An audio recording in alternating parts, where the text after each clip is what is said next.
Hello everyone, welcome to my channel. আসসালামু আলাইকুম everyone, আমি সাবনা। তোমরা সবাই কেমন আছো বন্ধুরা? আশা করছি ভালো আছো, আর আমিও খুব ভালো আছি তোমাদের দোয়াতে। চলো আজকে একটু রেডি হওয়া যাক। আজকে একটু স্পেশাল দিন, তাই জন্য একটু ভালোভাবে রেডি হবো।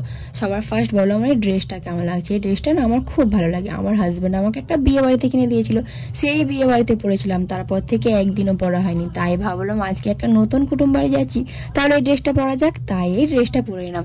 শুধু ড্রেস পরলে তো হবে না, এবারে ভালো করে মেকআপ করতে হবে।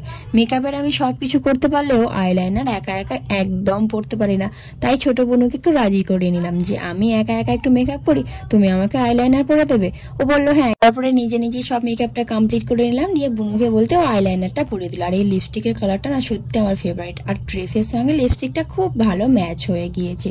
আর এই চুড়িটা তোমরা আগেই দেখেছো, আমি আগের দিনকে গিয়ে করে এনেছিলাম। নতুন কুটুম বাড়ি যাচ্ছি, তাই জন্য আমিও পরে নিয়েছি।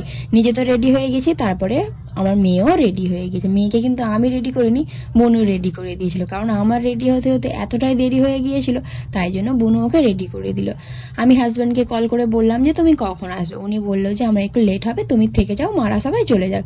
তো সেইরকম ওনার কথা মতোই মারা সবাই চলে গেল। মেয়ে আর মেয়ে দুজন মিলে বাড়িতে ছিলাম। হাজব্যান্ডকে অনেক করে কল করছিলাম, ওনার আস্তে আস্তে অনেকটা লেট হয়ে গেল। আমাকে কল করে আবার বললো যে ওনার শার্টটাকে আয়রন করে দিতে। ওনার কথা মতো আমি শার্টটাকে আয়রন করে দিলাম, কিন্তু একটু বিরক্ত হচ্ছিলাম, কারণ সাজুগুজু করে নিয়ে সকল কাজগুলো করতে গেলে না খুব রাগ ধরে। হাজব্যান্ড বাড়িতে ফিরতে ফিরতে প্রায় 1টা নাগাদ বেজে গিয়েছিল। আসতেই তো আমি একটু চেঁচামেচি করছিলাম, খুব রাগারাগি করছিলাম, কারণ সবাই চলে গিয়েছে, আমি বাড়িতে একাই ছিলাম।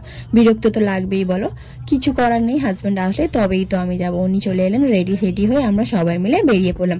আমাদের বেড়াতে বেড়াতে প্রায় 2টো নাগাদ বেজে গিয়েছিল। সেখানে পৌঁছানোর আগেই দেখছি সকলের খাওয়া দাওয়া কমপ্লিট হয়ে গেছে। ওরা আর আমার জন্য কিভাবে বসবে বলো, কারণ অনেক গেস্ট আছে, খাওয়াতে খাওয়াতে অনেক লেট হয়ে যাবে। তাই জন্য ওখানে গিয়ে পৌঁছাতেই আমাদের 2:30টা বেজে গিয়েছিল।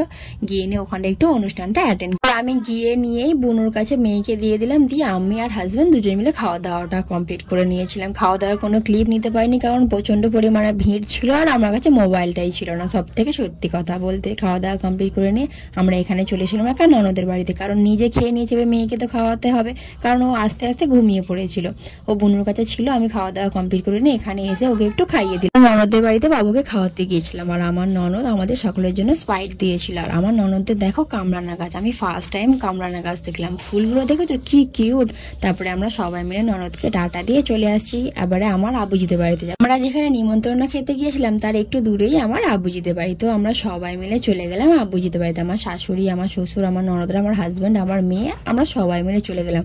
এখানে নানিমার বাড়িতে এসে আমার রসদিহার দুষ্টুমি দেখো, একা চেয়ারে বসে বসে খাবার খাচ্ছে আর সকলকে দেখছে। চলো এবারে বাড়ি ফেরার পালা। আমি বাড়ি যাই, তুমি আমার চ্যানেলটাকে সাবস্ক্রাইব করে পাশে থাকো।